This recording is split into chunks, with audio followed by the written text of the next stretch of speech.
Nah, jadi kita masih di level awal dari buku Ogata itu dan Ogata berusaha menjelaskan dengan to the point ya, berbagai model yang bisa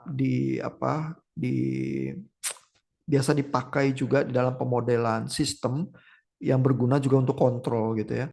Nah, ini di chapter 2.4 kita melihat Ogata itu memperkenalkan soal state space ya. Kalau Bapak Ibu ingat baca buku Haikin, di situ kita pernah belajar soal state variable ya. Ini basically sama. Mungkin Bapak Ibu nanti kalau lihat persoalan matematikanya ada beda-beda dikit notasi ya, tapi dengan cepat kalau Bapak Ibu yang paham bisa mengenali begitu ya. Nah, di awal saya cukup suka ya buku Ogata ini karena to the point dia ya, berbagai konsep dengan singkat dia ceritakan, tapi juga ada sedikit sejarah ya, kenapa kita pemodelannya jadi demikian dan seterusnya gitu ya. Ada sedikit lah beberapa paragraf, tapi nggak sangat berkepanjangan. Terus dia to the point menggambarkan model-model dan contoh-contoh begitu ya. Nah, jadi di bagian ini ada sedikit tentang kontrol teori modern dan konvensional kontrol teori ya. Dan buku ini udah lama ya. Kalau orang belajar kontrol 20 tahun yang lalu sampai sekarang ilmunya masih basicnya masih ini begitu ya. Nah, yang disebut modern itu berarti di dalam 50 tahun terakhir ya. Sebenarnya kita berpikir tentang multiple input, multiple output system, bisa linear, bisa non linear ya. Kalau yang konvensional katanya zaman dulu kata Ogata itu biasanya cuma single input, single output begitu ya. Terus juga biasanya linear, time invariant begitu ya. Kalau baca buku Haikin dia masih linear time invariant system karena itu yang paling sederhana ya. Itu dulu yang memang harus dikuasai. Tapi modeling-modeling kita sebenarnya bisa juga berfungsi dan menolong kita melakukan komputasi kalau even bahkan kalau sistemnya non linear atau time varying begitu ya, dengan kompleksitas yang lebih tinggi begitu ya. Nah, lalu di sini Ogata memperkenalkan soal state begitu ya. Jadi apa sih itu state gitu ya? Kalaupun udah pernah baca di buku lain soal state variable atau state space, di sini disebut lagi ya dengan to the point. Jadi Bapak Ibu bisa menikmati ya definisi state itu dari satu sistem dinamik ya adalah satu set terkecil dari variabel. Ya, jadi kalau sistem kita bisa modelkan dalam berbagai variabel yang kita sebut state variable ya, sehingga eh, pengetahuan tentang variabel ini dari kalau kita patok mulai dari waktu tertentu t sama dengan t0, lalu dengan pengetahuan juga input yang terjadi setelah T lebih besar sama dengan T0, maka kita bisa secara komplit menentukan kelakuan dari sistem itu untuk keseluruhan waktu T lebih besar daripada T0 ya. Jadi dengan demikian Ogata tuh mau bilang kalau kita punya pemahaman ya atau mengetahui state variable atau state space itu ya, maka kita bisa mendeskripsikan kelakuan sistem di seluruh waktu asal pada saat T0 kita dikasih tahu juga posisi kondisi awalnya seperti apa ya. Nah, ini model-model konsep yang kayak gini Bapak Ibu sebenarnya familiar kalau mengingat persamaan diferensial ya. Jadi kalau kita punya rangkaian listrik ada R, ada L, ada C, terus kita punya persamaan diferensialnya ya. Persamaan diferensial itu kan kalau kita pecahkan kita harus dikasih tahu juga kondisi awalnya ya pada awal tertentu, apakah tegangan atau arus atau di titik tertentu itu berapa, terus kita bisa hitung untuk seterusnya. Begitu ya konsepnya seperti itu karena state space atau state variable itu nanti kalau Bapak Ibu lihat itu sebenarnya modeling dari persamaan diferensial sih ya. Nah, terus eh, yang disebut dengan state variable ini punya semacam bentuk yang khusus ya. Jadi ada state space equation itu ya, persamaan diferensialnya biasa dibentuk dalam bentuk matriks begitu ya. Ada state variabelnya itu notasinya A, B, C, dan D. Yang kalau kita ketahui, kita berarti tahu kelakuan keseluruhan sistem ya. Konsepnya mirip sama transfer function ya, tapi transfer function itu modelingnya pakai impulse response begitu ya. Transfer function itu yang di frekuensi domainnya dari impulse response. Jadi kalau kita tahu transfer function dari sistem, Maka kalau inputnya ketahuan, kita selalu bisa menghitung outputnya. Begitu ya, ini fungsinya kayak gitu, tapi kita pakai state space atau state variable gitu ya. Dan di dalam chapter-chapter subchapter 3, 24, 25, 26, 27 ke depan ini sebenarnya Ogata menunjukkan hubungan antara state space dengan transfer function begitu ya. Jadi nanti ada padanannya begitu. Jadi dengan kata lain, kalau kita lihat state space, dengan kata lain kita lihat transfer function juga ya, karena bisa di-convert dari state space jadi transfer functionnya begitu ya, dari sistem kita itu gitu ya. Nah, terus bentuknya state space itu kayak apa? Jadi seperti biasa, buku-buku yang formal matematik gini, karena tujuannya supaya kita bisa ngitung ya, itu muncul dengan definisi ya. Jadi kelihatan langsung dikasih tahu ya, kalau kita lihat notasi X1 fungsi T terus dikasih titik, maka ini adalah turunan dari X1 T ya, yang adalah fungsi dari X1, X2 sampai Xn. Lalu ada inputnya, notasi inputnya Ogata itu U1, U2 sampai UR ya, sebagai fungsi T ya, waktu begitu ya. Ini masih ditulisnya masih time domain nih, sebagai fungsi waktu masih. Tapi artinya kita punya satu set variabel ya, X1, X2, X3. Lalu ada input U1, U2, U3 dan sampai seterusnya. eh, Sehingga kita bisa memodelkan sistem kita ya. Terus nanti ini dijabarkan ya dalam bentuk matriks, sehingga kita bisa mendapatkan bentuk persamaan 212 dan 213 ini ya. Ini kalau Bapak Ibu ingat buku Haikin juga modelingnya kayak gini ya. Jadi ada X turunan fungsi T adalah A, ini matriks A ini ya. Dan matriks A itu bentuknya kalau di Jeber itu punya komponen-komponen tertentu ya. Jadi kalau yang notasinya ditulisnya huruf bold ya, huruf tebal, ini matriks ini. Jadi kalau lihat X fungsi T, X-nya tebal, sebenarnya isinya adalah X1T, X2T, sampai XNT, dan seterusnya. Y juga begitu. Gitu ya. Nah, jadi ini yang tebal-tebal ini matriks semua. Ya, jadi terus kita punya matriks turunan X sama dengan matriks A kali matriks X ditambah matriks B kali matriks U. Lalu Y-nya sendiri, Y adalah outputnya ya. Bisa dituliskan dalam matriks C dikali X tambah matriks D dikali U. Nah, inputnya U, outputnya Y, sinyal jeroannya ya, atau yang disebut state variable itu yang ada di tengah itu X. Gitu. Jadi kalau kita lihat sistemnya ya, sistemnya itu modelingnya gambarnya kayak gini nih, seperti figur 214 ya. Jadi ada input nih UT, outputnya YT, tapi di tengah sistem ini ya ada satu state ya, ada satu kondisi yang berubah. Lalu kita track perubahannya dalam bentuk sinyal XT. Kalau lewat di integrator ini sebelah sini berarti turunannya ya, karena habis diintegrasi jadi XT berarti sebelumnya adalah DX per DT ya. Jadi kalau X titik ini sebenarnya DX per DT, cuman karena dia matriks berarti ini ada X1, X2, X3 dan seterusnya. Gitu. Jadi notasinya itu diringkas ya buat Bapak Ibu yang paham, tahu bahwa ini tuh notasi yang kompleks sekali ya. Kalau dijembreng ini jadi kayak gini sebenarnya. Tapi kita selalu bisa membayangkan fungsi yang kita telaah itu bentuknya seperti gambar 2.14 ini. Ya, karena kalau kita telusuri ya, misalnya ini X aksen T, ini kan X aksen T ya, adalah A dikali XT ya, berarti ini A dikali XT, ini kelihatan tanda panahnya, ditambah B, ini ya sistem B ini dikali UT gitu ya. Sementara YT adalah C ini dikali XT ditambah D yang ini ya dikali inputnya UT gitu ya. Jadi kalau kita tahu A, B, C, D, berarti kita tahu setiap gerakan dari X menjadi X turunan T, dan setiap gerakan dari inputnya U dan X-nya menjadi Y outputnya. Gitu ya. Jadi dengan demikian kalau kita tahu A, B, C, D, kita tahu pergerakan jeroannya dari sistem kita ya, karena ini A, B, C, D ada di sini. Terus kita bisa menghitung semua output dari input ya. Jadi secara logika ini mirip transfer function, cuman modelingnya seperti ini. Dan persamaannya adalah ABCD itu. Ya.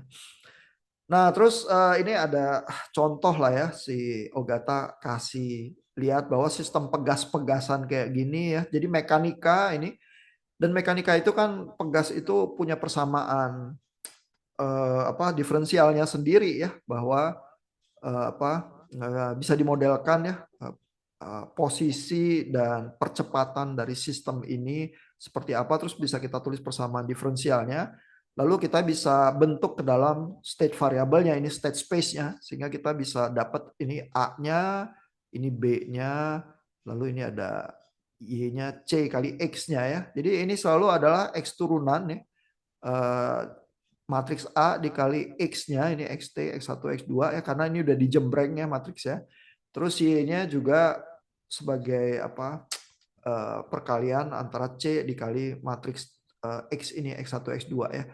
Ini kita punya dua state variable karena ada dua komponen yang menghasilkan persamaan diferensial di sini ya, atau kalau Bapak Ibu belajar sinyal sistem ada dua komponen memori di sini, sehingga kita punya persamaan diferensial order 2 ya.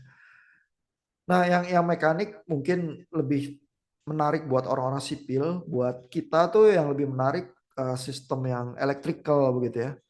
Nah, tapi sebelum ini Ogata ngasih contoh yang electrical, dia berusaha menghubungkan dulu ya, eh, memaparkan relasi antara transfer function dengan state space equation ya, karena kan kita terbiasanya sama transfer function ini ya, GS adalah YS ya, output dibagi US ya, ini dalam transformasi Laplace-nya ya.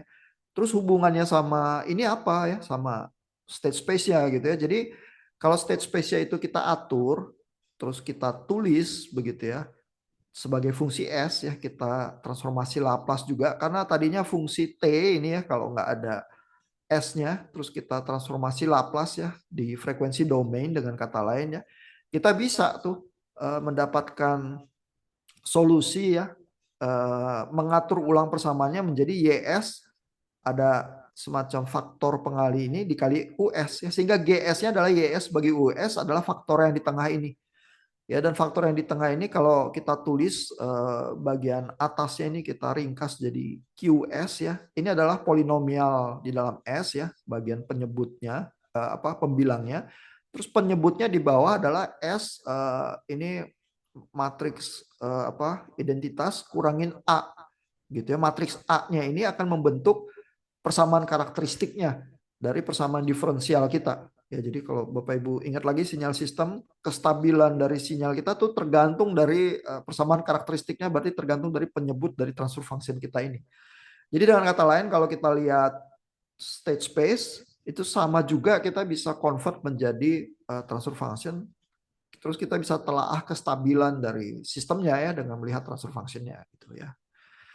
Nah, ini ada contoh ya, example gimana menyusun ulang persamaan pegas-pegas itu ya menjadi bentuknya, lalu GS-nya nanti adalah YS per US, itu bentuknya jadi persamaan polinomial di transformasi Laplace yang seperti ini ya, yang kita udah familiar juga ya sebagai transfer function begitu ya.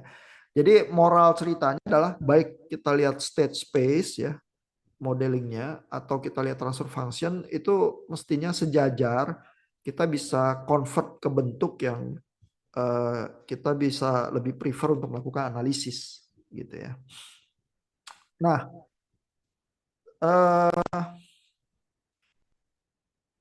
kita coba lihat ya di sini, Ogata masih berusaha memperkenalkan ini ya di 2.5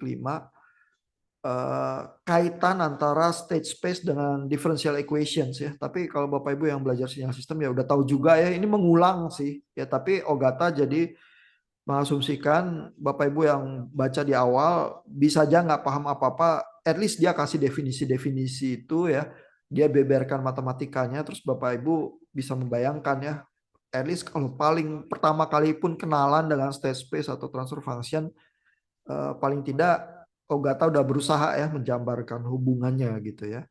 Tapi buku-buku lain yang terkait sinyal sistem biasanya melakukan ini juga sih. Tinggal seberapa sabar Bapak Ibu bacanya ya, dan berusaha paham ya. Nah, ini ada istilah ya, ada persamaan diferensial yang forcing functionnya ya. Ini dengan kata lain sebenarnya inputnya ya, X-nya ya, atau dalam notasinya si Ogata dia pakai U begitu ya. U-nya itu bisa simpel ya, tidak punya term turunan gitu ya. Jadi tinggal U doang, atau punya punya apa, U-nya itu persamaan diferensial juga. Nah, kalau yang forcing functionnya simple, kalau diturunin ya, ini karena turunannya cuma ada Y-nya doang, U-nya simple. Nanti kalau di apa, dibuat persamaan state space-nya dan di convert jadi transfer function-nya, nanti di bagian atasnya cuma ada satu nih, karena apa, forcing function-nya, istilah Ogata, inputnya itu ya, input yang adalah yang istilahnya seringnya disebut memaksa sistem untuk bergerak ke arah tertentu gitu ya. Ini satu, terus tinggal penyebut bawahnya ini nih yang persamaan karakteristiknya yang bisa mengakibatkan kestabilan dan respons sistem gitu ya. Tapi kita bisa punya persamaan diferensial di mana forcing functionnya ini bagian inputnya ada turunannya juga. Jadi ada U, ada DU per DT, D kuadrat U per DT, dan seterusnya ya, sampai orde pangkat N gitu ya. Yang Y-nya juga. Nah, ini persamaan diferensial yang lebih lengkap, sehingga kalau kita jabarkan transfer functionnya, nanti bagian atasnya ada pembilangnya ini juga ya, yang apa, tergantung dari orde persamaan diferensialnya, nanti S-nya punya pangkat N yang menggambarkan orde persamaan diferensial kita ya. Di bagian atas itu inputnya ya, karena nanti dikalikan sama US, bagian bawah ini outputnya dikalikan sama YS gitu ya. Nah, jadi ini sebenarnya masih memperkenalkan sistem dan bagaimana berpikir untuk switching dari state space ke persamaan diferensial ke transfer function gitu ya. Nah, lalu di 2.6, kalau Bapak Ibu pakai modelingnya pakai MATLAB ya. Jadi sebenarnya transfer function ini kalau kita nggak mau ngitung, kita bisa outsource hitungan kita ke MATLAB ya. Cuma di kuliahan kita pakai Python ya, karena Bapak Ibu mungkin udah berkenalan di apa, algoritma dan pemrograman, codingnya pakai Python ya, cukup gampang ya, interpreternya banyak, pakai Anaconda juga bisa ya. Terus ada model-model sederhana yang bisa udah tinggal dipakai gitu ya.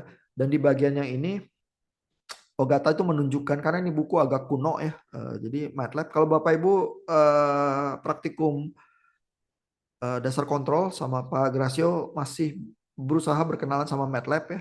Jadi at least Bapak Ibu di kuliahan pakai Python, di praktikum pakai MATLAB, tapi Bapak Ibu dengan cepat bisa apa, menyadari juga bahwa MATLAB sama Python tuh mirip banget ya, notasinya cuma beda dikit sekali gitu ya. Ya, tapi ada perbedaan ya.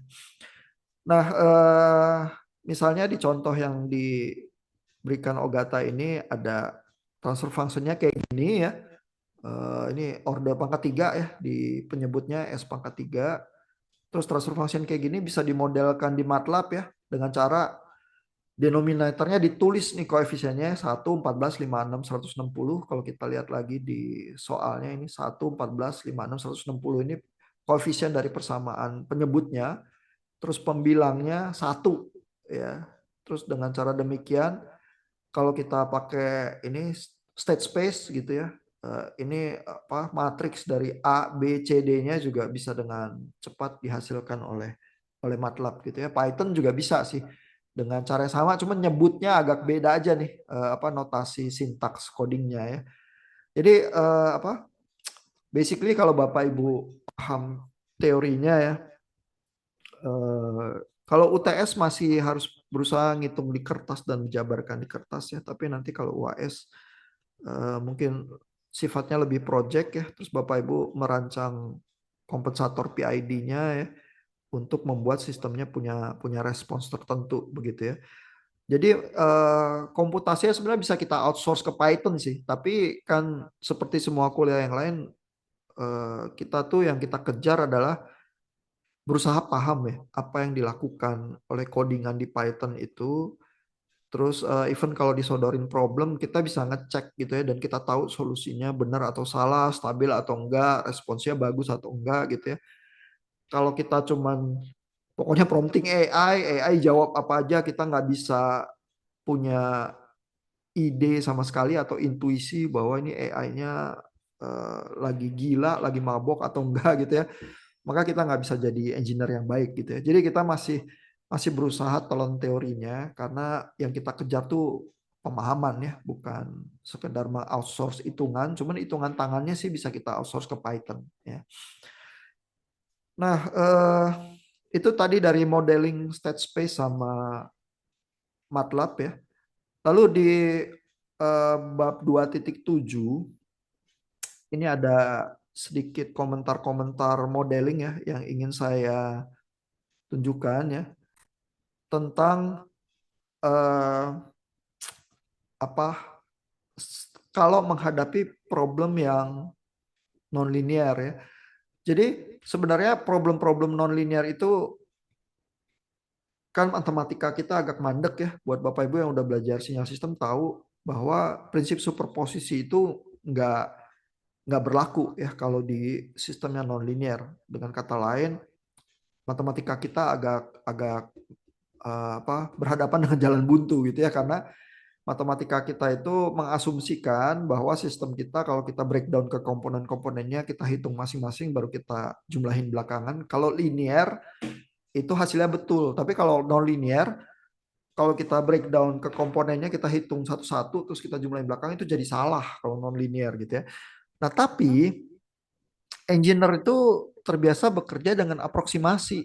Ya, jadi kalaupun sistemnya non linear, kalau kita linearisasi ya, itu kita bisa kerja dengan matematika yang berlaku untuk sistem linear, terus kita bisa agak deket lah solusinya terhadap solusi yang kita inginkan. Ya, dan agak deket itu buat engineer udah cukup oke gitu ya. Asal misalnya kita bisa memastikan sistem kita itu stabil ya, atau responsnya masuk ke dalam range yang apa kita inginkan gitu ya. Karena solusi terhadap sistem yang kita inginkan itu bukan cuma satu, bisa banyak. Yang penting masuk nggak masih ke dalam range itu ya yang buat kita itu ini masih oke gitu ya. Nah, jadi kalau kalau demikian, maka kita bisa ya bekerja dengan sistem yang agak linear, tapi nggak benar-benar linear. Nah, triknya biasanya adalah kita mengasumsikan bahwa ada satu titik ya, titik equilibrium istilahnya ya, dan kita beroperasinya nggak jauh-jauh geser dari titik equilibrium itu. Ya kalau Bapak Ibu ingat pelajaran dasar elektronika ya, begitu perkenalan sama transistor di awal ya, entah itu BJT ya, terutama bipolar junction transistor itu yang non linear kan sebenarnya kurvanya ya, kurva V terhadap I dan ini apa yang kayak dioda gitu ya, kayak stick hoki begitu, itu kan non linear semua ya sebenarnya ya. Tapi kan kita kalau ngitungnya sinyalnya kecil, cuman bergerak di sekitar titik Q point-nya itu aja, itu kita bisa anggap linear.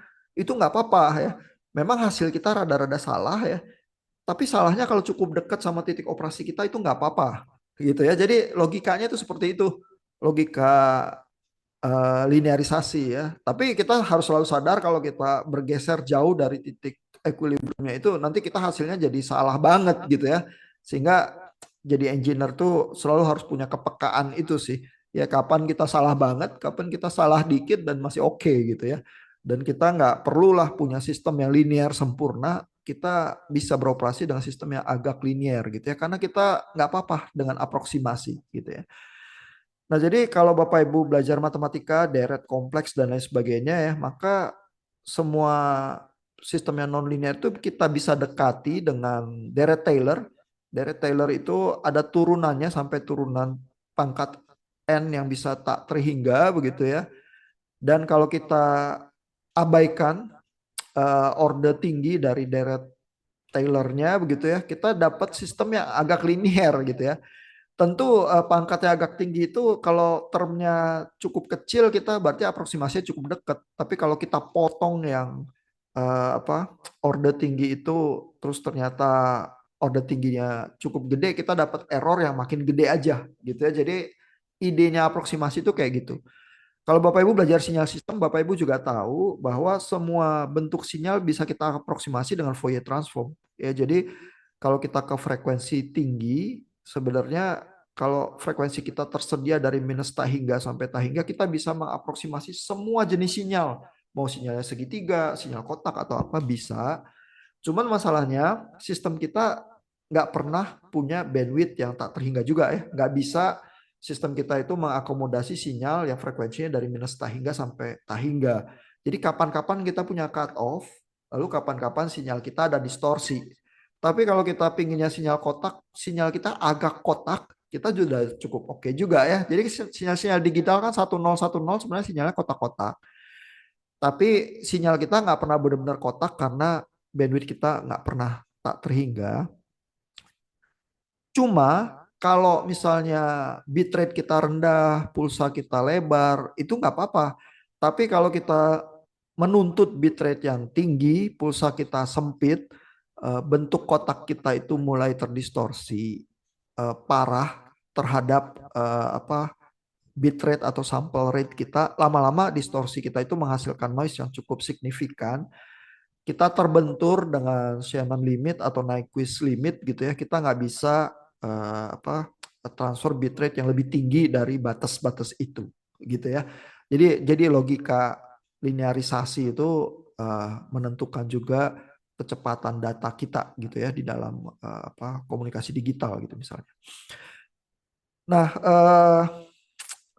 tapi di poin yang ini Ogata tuh cuman moral ceritanya adalah kita bisa ya linearisasi sistem yang non linear dan kita bisa bekerja dengan apa sistem yang cukup linear dengan mengabaikan turunan-turunan pangkat tinggi kalau turunan-turunan pangkat tinggi ini apa cukup kecil pengaruhnya terhadap sistem kita gitu ya.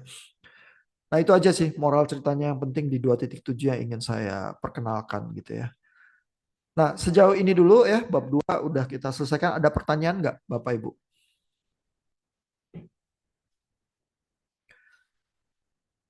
Kalau nggak, kita lanjut ya. Saya ingin menunjukkan bab 3, tapi mungkin nggak semua. Bab 3 itu eh, kembali sebenarnya mengulang ya, modeling sistem. Dan di bab 3 kita tuh berkenalan dengan eh, at least Ogata itu memperkenalkan sistem mekanik dan sistem elektrik ya. Kalau Bapak Ibu dari teknik sipil mungkin apa atau teknik mesin yang sistem mekanik ini lebih menarik. Kita karena orang elektro sistem electrical ini yang lebih menarik begitu ya. Nah, tapi di sini Ogata karena dia sistemnya bisa apa aja, dia berusaha menunjukkan sistem apa aja itu kita bisa convert dan kita bisa ekstrak persamaan matematikanya menjadi state space atau transfer function gitu ya. Jadi dia modelin ini sistem-sistem yang punya pegas ya atau dampers begitu ya. Terus dia tulis persamaannya. Lalu nanti ada contoh soal kita bisa mengekstraksi persamaan apa transfer fungsinya dari sistem-sistem mekanik ini gitu ya. Saya pengen nunjukinnya electrical sih. Kalau Bapak Ibu tertarik sama mechanical bisa bisa lihat juga ya. Mungkin kalau problem Bapak Ibu misalnya berusaha bikin robot seimbang atau apa sistem seperti ini inverted pendulum sistem ini ya ini termasuk problem-problem dasar ya terus persamaan matematikanya udah diturunkan juga oleh apa Ogata di buku ini ya. Nah, kalau persamaan apa sistem electrical sebenarnya Bapak Ibu belajarnya di rangkaian listrik 2 sih ya. Kalau Bapak Ibu ingat kita punya rangkaian L ya induktor persamaannya LDI per DT. Lalu kita kalau punya kapasitor, kapasitor itu seper C integral IDT begitu ya. Jadi dengan demikian kita punya persamaan kalau kita punya rangkaian RLC sederhana kayak gini kita punya persamaan diferensial order 2 ini karena ada integralnya satu, ada diferensialnya satu, ada yang resistor ini tinggal perkalian biasa gitu ya. Tapi jadi persamaan diferensial kita pangkat 2 ya. Jadi kalau diturunin dari persamaan ini kita transformasi Laplace ya. Kalau turunan kan jadi ada kali S, kalau integral kali seper S begitu ya. Jadi muncul persamaan seperti ini. Kalau kita selesaikan kita dapat transfer functionnya gitu ya. Lalu mungkin yang lebih interesting adalah kalau kita punya op-amp gitu ya. Kalau Bapak Ibu belajar dasar elektronika juga berkenalan dengan op-amp yang kayak gini ya, yang inverting. Ini tinggal penguatannya tinggal tergantung dari R2 bagi R1 ya. Terus kalau apa konfigurasi yang inverting ini inputnya masuk ke minus, jadi outputnya minus dari inputnya. Kalau Bapak Ibu punya op amp yang kayak gini, di inputnya masukin sinus, outputnya terbalik sinusnya begitu ya, karena inverting. Nah, lalu ada rangkaian mungkin yang lebih complicated, misalnya kayak gini ya, gambar 3.18. Nah, ini juga Ogata berusaha menurunkan ya. Jadi di bagian inputnya ada R1C1, bagian outputnya ada R2C2. Terus Bapak Ibu kalau ingat menghitung impedansi ya Z1 itu rumusannya jadi kayak gini ya. Jadi ini kembali bentuk-bentuk atomik yang cukup sederhana ya. Jadi kalau melihat sistem konfigurasi yang kayak gini, Bapak Ibu langsung tahu, oh berarti Z1-nya R1 bagi R1C1S tambah 1. Z2-nya juga kayak gitu ya, karena bentuknya sama gitu ya. Kalau Bapak Ibu lupa rangkaian listrik gitu misalnya ya, eh, kalau mau cepet dapat ya bisa baca buku rangkaian listrik lagi ya, atau tanya ke AI misalnya ya. Ini saya coba tunjukkan ya, misalnya nanya gini aja ya, gimana cara menghitung impedansi dari rangkaian RC paralel gitu ya, karena kan itu bentuk atomiknya ya, bentuk paling simpel. Terus ini Bapak Ibu langsung disodorin nih bahwa impedansi total adalah seper Z resistor tambah seper Z kapasitor ya. Terus ini kalau persamaannya ditulis, nah ini kebetulan pakai Fourier transform ya, jadi kapasitornya dikali J omega ya, karena ini seper. Padahal kan kapasitor integral ya, tapi kan ini sepernya, jadi tadinya dikali seper J omega atau seper S, sekarang jadi J omega, jadi di atas. Terus kalau diberesin, ini total impedansnya jadi bentuk yang kayak gini. Terus Bapak Ibu dengan cepat bisa melihat kalau di atas dikali R, di bawah dikali R juga, kita dapat bentuk yang SCR tambah 1 atasnya R. Ya, yaitu bentuk yang Ogata itu tadi. Ya, jadi yang kalau kita lihat, kadang-kadang sih Ogata mengasumsikan Bapak Ibu udah tahu lah ya, udah bosen baca buku RL gitu ya. Jadi dia langsung tulis aja nih impedansi ini sama dengan R bagi RCS tambah 1 gitu ya, dengan melihat bentuk yang kayak gini. Nah, lalu dia dia turunin ya, terus dia pasang op amp kedua di sini ya, yang inverting. Kalau dia hitung persamaan dua op amp ini ya, sampai dari input terhadap outputnya ya, terus dia turunin pelan-pelan ya, maka dia dapat persamaan yang kayak gini ya, ujungnya ya 3.37 ya. Lalu kita dapat persamaan diferensialnya di sini ya, order 2 ada S-nya, lalu ada seper S-nya, lalu ada konstantanya 1, di depannya ada faktor pengali di sini ya. Nah, ini adalah sebenarnya controller PID nih, persamaan transfer function controller PID, karena kita tuh punya ini apa, komponen diferensialnya di sini ya, TD. Lalu ini ada komponen integralnya ya, TI per seper S ya, karena kita ingat lagi persamaan Laplace-nya dikali seper S. Lalu yang ini yang nggak ada S-nya ini proporsional nih. Jadi ini eh, P, ini I-nya, ini D-nya. Kita punya PID controller dan kita bisa membentuk PID controller kita ya dengan mengatur ini RC ini, karena RC ini membentuk koefisien kita menjadi persamaan sistem yang kalau harga RC-nya kita atur, kita bisa punya kelakuan sistem tertentu dengan transfer function yang udah fix, ada modelnya kayak gini ya. Lalu di halaman berikutnya ini eh, tabel ini juga Ogata menurunkannya persamaan-persamaan op-amp itu ya, sehingga kita bisa punya persamaan transfer functionnya dengan apa, bentuk-bentuk standar ya. Ini kayak Bapak Ibu, kalau Bapak Ibu ada yang main musik ya. Jadi teori musik itu kadang-kadang kita harus berhitung ya, dari chord ini pindah ke chord apa yang enak, itu ada rumusan-rumusannya tersendiri gitu ya. Tapi kalau pemain musik kalau pas lagi main dia nggak pernah ngitung itunya apa, ingatannya udah ada di jarinya dia, jadi muscle memory gitu ya. Dan kadang-kadang apa, engineering juga kayak gitu sih. Pokoknya kita udah tahu ya ada bentuk-bentuk op amp yang kayak gini, kita tahu persamaannya kayak gini. Tentu kita nggak usah menghafal ya, karena kalau kita butuh kita tinggal lihat tabel-tabel yang semacam ini aja.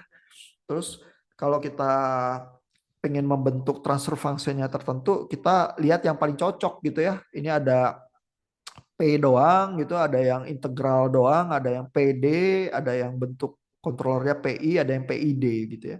Biasanya sih yang paling lengkap, yang paling enak PID sih gitu ya. Tapi kita bisa punya alternatif-alternatif. Jadi ada konfigurasi-konfigurasi op-amp standar tertentu yang kita bisa pakai. Terus si Ogata udah nurunin terus jadiin tabel, kita bisa gunakan gitu ya. Jadi kalau Bapak Ibu punya project control tertentu, butuh controller PID, pakai op-amp sederhana yang konfigurasinya tertentu, tinggal ngitung harga RC-nya ya bisa tinggal pakai tabel Ogata itu. Ya. Jadi demikian ya, mudah-mudahan at least bab 2 dan bab 3 itu membuat kita berkenalan ya dengan cara modeling sistem. Terutama cara yang dipakai itu transfer function ya, kita udah berkenalan dari sesi 1 minggu lalu. Tapi state space ini juga menolong kita terutama berurusan dengan persamaan diferensial ya, bisa dimodelkan dengan state space juga. Terutama kalau kita pingin tahu jeroan dari sistemnya itu ya, karena ada X-nya itu state variabelnya ada di tengah-tengah sistem, bukan cuma input terhadap output saja gitu ya. Kalau transfer function logika berpikir kita tinggal YS bagi US ya, yaitu output terhadap input. Tapi kalau state space ada jeroannya itu ya, yang kita bisa lihat sinyal di sekitar integrator atau diferensiatornya ya, sehingga kita dengan kata lain tahu state dari sistem kita itu ya, karena persamaannya bisa kita turunkan. Dan Ogata menunjukkan baik sistem mekanik maupun sistem elektrik itu bisa kita modelkan dengan persamaan matematika yang sama.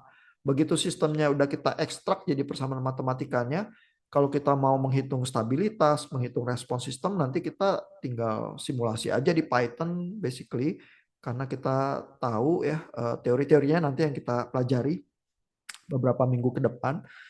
Lalu dari hasil perhitungan itu kita bisa mendesain sistem kita supaya punya respons yang kita inginkan, seberapa cepat, seberapa overshootnya, dan punya stabilitas yang kita inginkan juga begitu ya.